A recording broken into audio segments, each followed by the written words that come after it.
American history as Valley Forge, the Gettysburg, or the Revolutionary War. Within this one day, we observe the frustrations, the sufferings, and the celebration of a people, of a season, of a time. We here, who are alive and remain, have dedicated ourselves to honor the living and the dead. Our commitment to this day is a resolution, a declaration, and even a promise that the dreams of our forefathers will not have been dreamed in vain. That from the ashes of their despair and tribulation, we will rise. We will dare to keep the lantern in the window.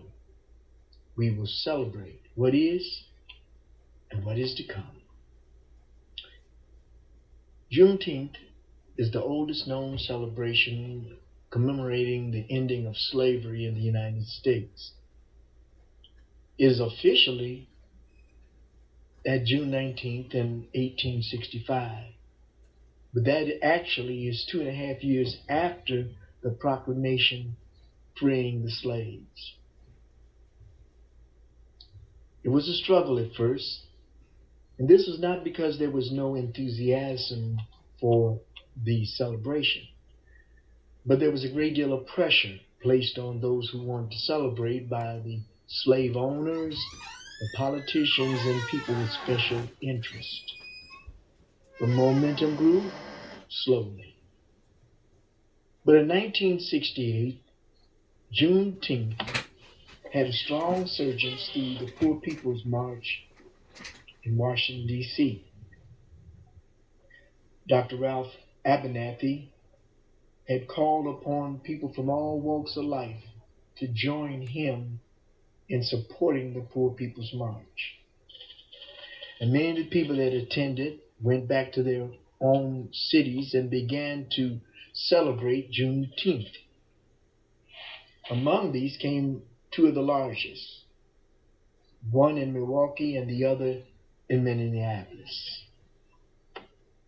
On January 1st, 1980, it became an official holiday in Texas. This thanks to the efforts of Al Edwards, who was a state legislator. After this, there were observances of June 19th all across America. And even now, there is a pilgrimage on this date to remember Juneteenth. Dr. King warned us that freedom is never far away from extinction. No one's going to give you that freedom or even keep your freedom. It must be demanded. And for that reason, Juneteenth has become a beacon and a lighthouse, not only to celebrate, but also to defend and protect freedom. Millions have given their lives. The last full measure for this freedom we hold dear, for life, liberty, and the pursuit of happiness. But the simple truth is, and will always be, freedom is not free. It must be constantly redefined because of the complexity of our society. It must be constantly paid for with blood, sweat, and tears of men, women, and children. It is true that it was once paid for by master and slave alike, by immigrants, Native Americans, each with a different view of freedom. Each perspective would become a building block for America's freedom. But it is not enough to know the history, to study abolitionists and freedom fighters. Until you can understand the maker and the environment surrounding the political, social, and hidden agendas, you can easily be drawn away by what Ronald Reagan called misinformation. It is therefore necessary and should become our duty and responsibility to wade through and decipher what is truth. And as our forefathers intended, redefine freedom as needed.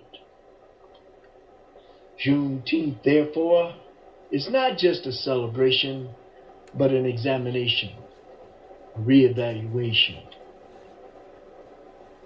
I can't help but think of that scene in the movie Glory, when the 54th Massachusetts all-Negro volunteers charged Fort Wagner in Charleston, Carolina Harbor that July 18th. It was not for the 40 acres and a mule that drove them forward. It was not in anger or greed. No, this did not push them toward the fort. It was not the applause of their white counterparts that brought them to this desperate hour. They did not think about North or South, master or slave. They thought about freedom. In the face of death, these men celebrated their freedom with these words: "We's men. We's men, ain't we? Hallelujah." You can't know the value of freedom until it's taken away. Until you're told when to rise, where to go. You cannot know what we have in America and how good it is till you see children begging bread, till you see the dark alleys of third worlds, the ruins of Africa created by rebel and government troops alike. Freedom is not free, it must be paid for. It must be paid for with blood, sweat, and tears. But when the trumpet sounds, the soldier will rise. In the words of that great prophet Tupac, wars come and go, but my soldiers are eternal. Change does not roll in on the wheels of inevitability, but comes through continuous struggle. The enemy of freedom is constantly prowling as a hungry lion, seeking that which he may devour. While it may seem easy to understand the definition of freedom, freedom has many languages and is understood in the different dialects of desire. Because of America's complexity, we must constantly redefine freedom's language. Any failure to do so can lead to serious complications. September 18th, 1895. A tall, bony, brown-skinned man makes his way to the Atlanta Exposition Building. He would speak of a captain lost for many days, who at last finally sees a friendly ship and cries out, "Water, water, we die of thirst." The answer came back from the ship, "Cast down your buckets where you are." Again and again and again, to the fourth time, he cried out, "We die of thirst." And again the answer came back, "Cast down your buckets where you are." Professor Booker T. Washington then turned to the crowd and he said, "There are 8 million Afro-Americans whose talents are wasted in America." He threw his hand into the air with his fingers spread it. And he said, "Socially, we can be as separate has these fingers. Then he balls it into a fist. And he says, one has the hand in all things essential to mutual progress. For the next 20 years, Professor Booker T. Washington would lead the charge toward freedom. But the master spoke a different language. Governor Ben Tillman, and I hope no relation, gave his definition. He said that the slaves and the slave owners were like a family, and any intervention into what he did with his property was intervening into his right to govern. His husband's authority was being challenged, and anyone who did that would meet with habitable vigilance. We know what that means. Charles Kingsley says there are two freedoms. The false one, where a man is free to do what he likes, and the true one, where he's free to do what he ought. It is said that those who do not pay attention to history are destined to repeat its mistakes. In the words of that great prophet Bruce Lee, he said mistakes are always forgivable if one has the courage to admit them. And it was another prophet, Vince Van Gogh, who said, even the knowledge of my own fallibility cannot keep me from making mistakes. Only when I fall do I get up again. All ethnic groups have found themselves at one time or another slaves and masters. The unique thing about the Afro-American slave was that the justification for his slavery was constitutionally justified and came at the cost of his humanity, his religious and social freedom. He would be constitutionally called 3/5 human. His slavery religiously justified by the Puritans. His skin becomes a trademark. His intellect called abnormal. Socially, he would be deemed unfit. Gwendolyn Brooks summarizes the mentality of that day in her poem, Negro Hero. In a southern city, one white man said, indeed, I'd rather be dead. I'd rather be shot in the head or ridden from the waste of the flood than to be saved by the drop of a black man's blood.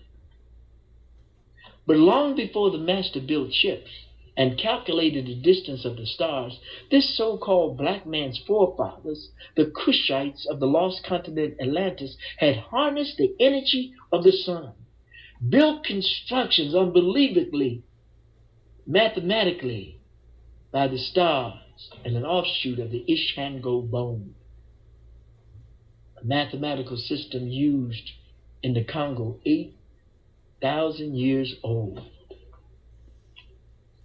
Long before the Greek Hippocrates was born, Imhotep, a prominent Egyptian, had the first hospital and also is known as the first physician and explained health problems through science and not mysticism.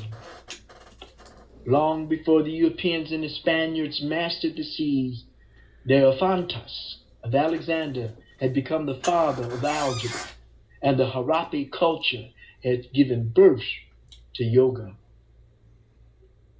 His forefathers founded the oldest continuous university located in Fez, Morocco, and Timbuktu created the Samkour University in 1581, which houses the Library of Greek Books. Because many ancient libraries, including Timbuktu and Alexandria, were destroyed, whether to annihilate the history of a people or not, most of the African history and their inventions are unknown and perhaps gone forever. 1641, these Africans who sailed with Magellan, Ponce de Leon, and piloted one of the three ships of Columbus to America were by Massachusetts Puritans classified biblically deserving of slavery, and color was the badge they wore. In rapid succession, the slave codes of 1705, the neutralization law of 1709, and finally a constitutional law that forbidding slavery. In 1883, the Supreme Court said that the first real civil rights bill was unconstitutionally denying equal rights and public access to places because the 14th Amendment forbids states, not individuals. Nelson Mandela says there is no easy walk to freedom anywhere, and many of us will have to walk through the valley of the shadow of death again and again before we reach the mountaintops of desire. While sometimes it's easy to get lost in the fact that these men of the Constitution had faults, and at times were hypocritical of their own words. But you must remember, freedom rests not on faults, but on principles. Principles which stand the test of time because they were not in essence writing about masters and slaves, land and property. Neither was it about religion. It was about the true principles of freedom, the freedom to create and govern and control their own lives. To be free is not merely to cast off one's chains, but as Mandela says, to live in a way that respects and enhances the freedom of others. I can never be what I want to be until you are what you want to be, until you're free, just like me. In the beginning, true freedom was not self-serving. We coexisted and survived because we were dependent upon each other. It is this dependency that formed a nation and built upon principles that became the symbol of freedom. These men were not perfect, but like you and I, they had ideas and dreams and ambitions. But sometimes these rise higher than any cause. Many years ago, I used to attend the African sun dancers. I used to watch them. They were beautiful. They danced so gracefully. They jumped so high. But there was always one that jumped higher, and one that seemed more graceful. And I asked her why. And she said perhaps it is because the others are bound by music and the beat. But I dance to my freedom. Within the understanding of Juneteenth lay basic principles that are the building blocks of freedom and a reason for celebration. We celebrate faith. This is probably best defined by the spirit of Kwanzaa. We are to believe with all our hearts in our people, our parents, our teachers, our leaders, and the righteous and victory of our struggle. Every right brings about a duty. This duty makes us accountable to the principles of freedom. We are to trim the wick.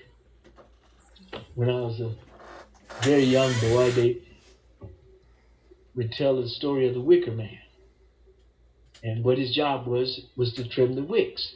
At that time, the candles gave light to the streets.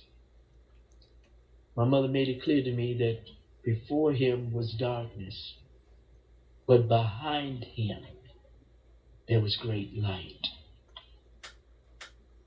In the spirit of Juneteenth, we celebrate faith.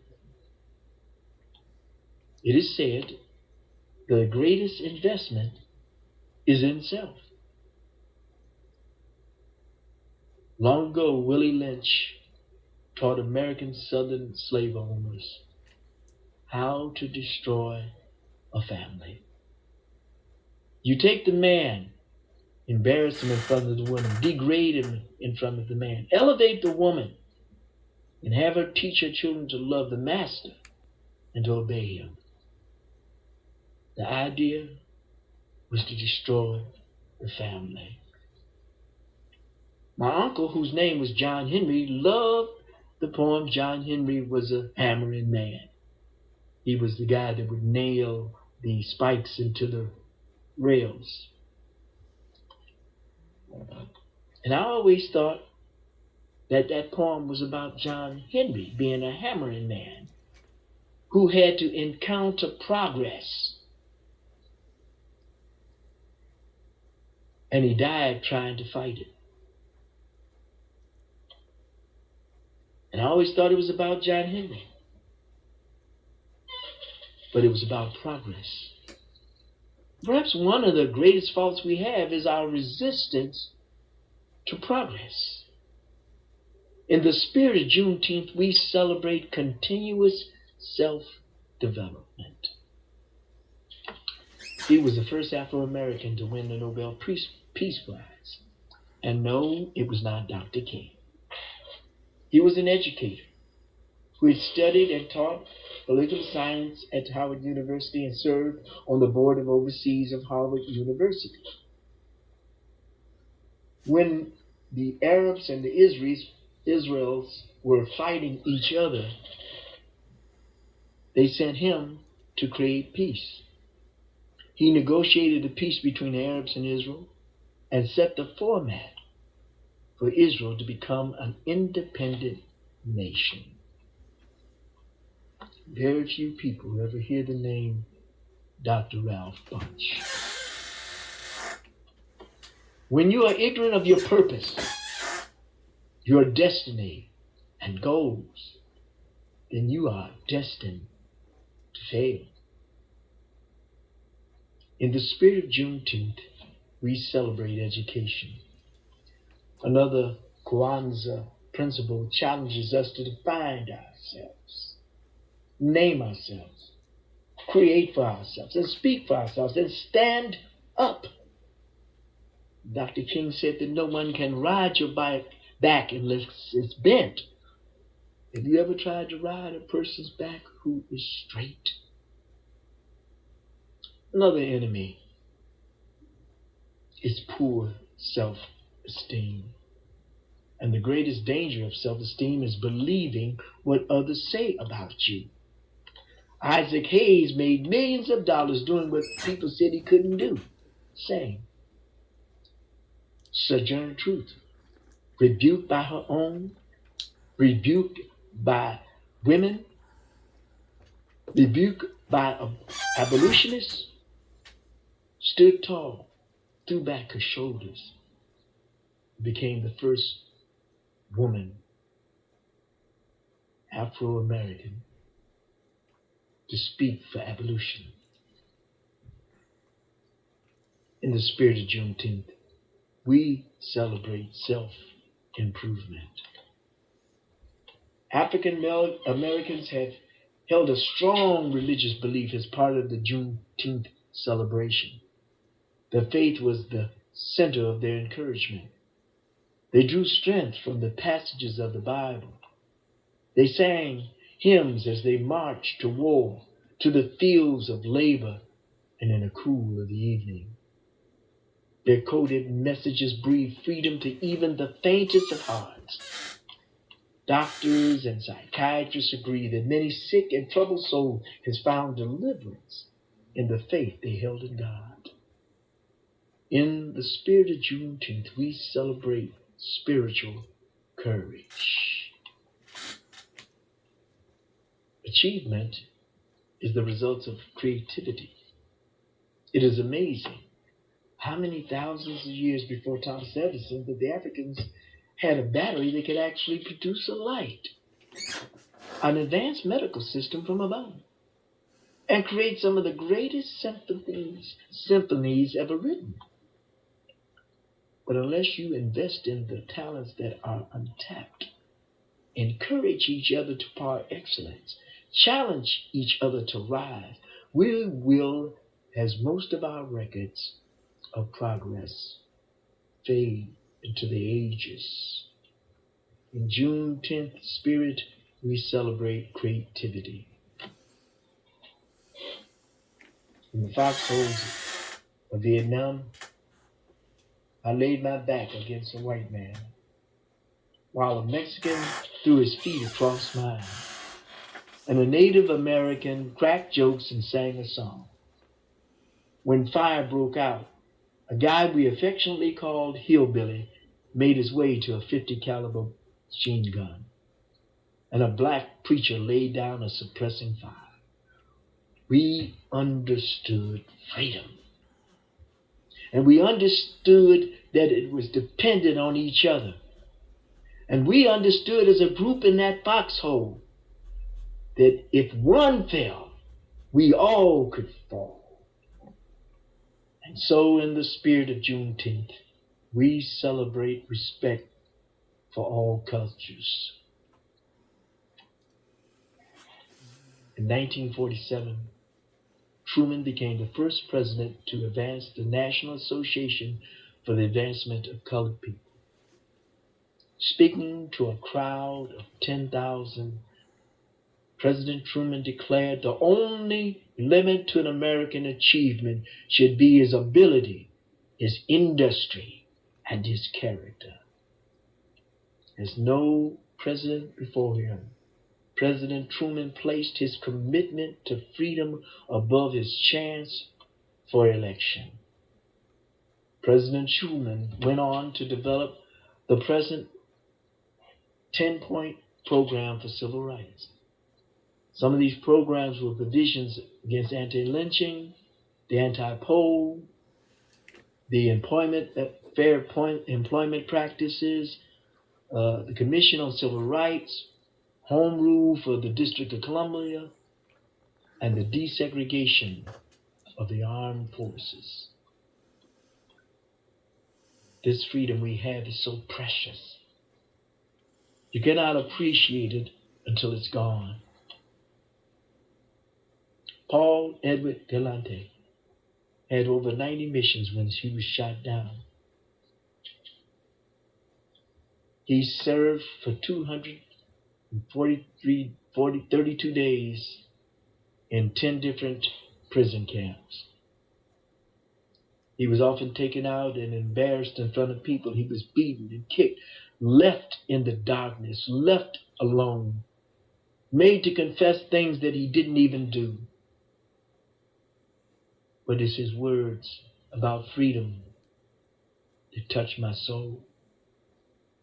Paul Edward Galante said, true freedom was having a doorknob on the inside.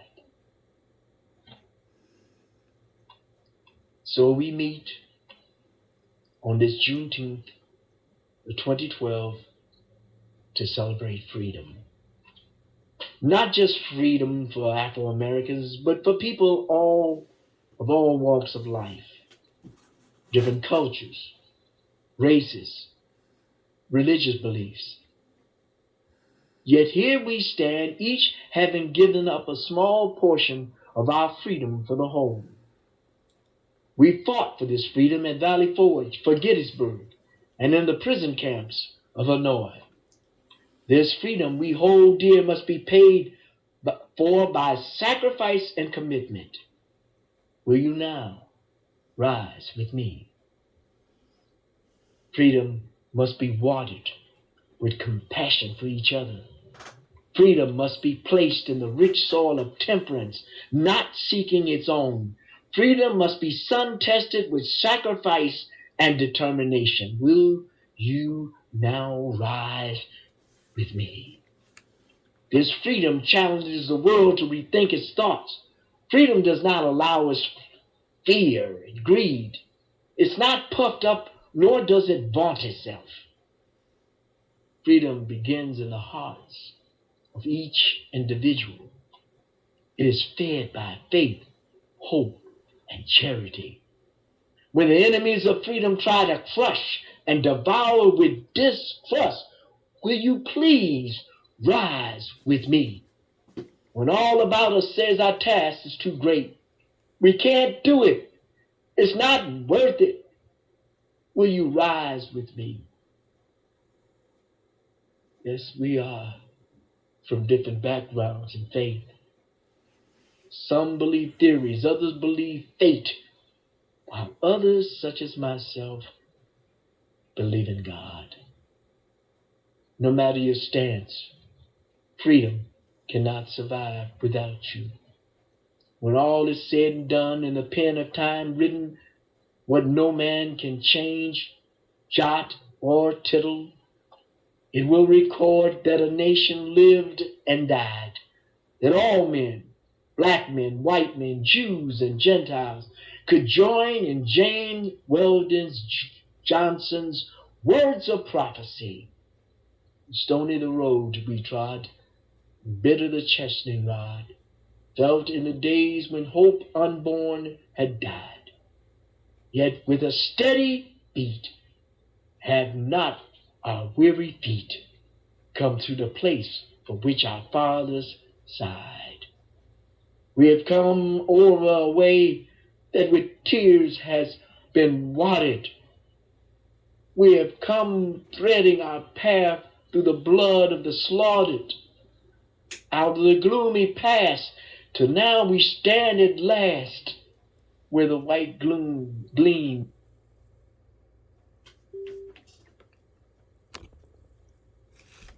Full of the faith that the dark past has taught us. Sing a song full of the hope that the present has brought us. Chasing the rising sun of our new day begun, let us march on, let us march on, let us march on, till victory is won. Juneteenth, will you now rise with me?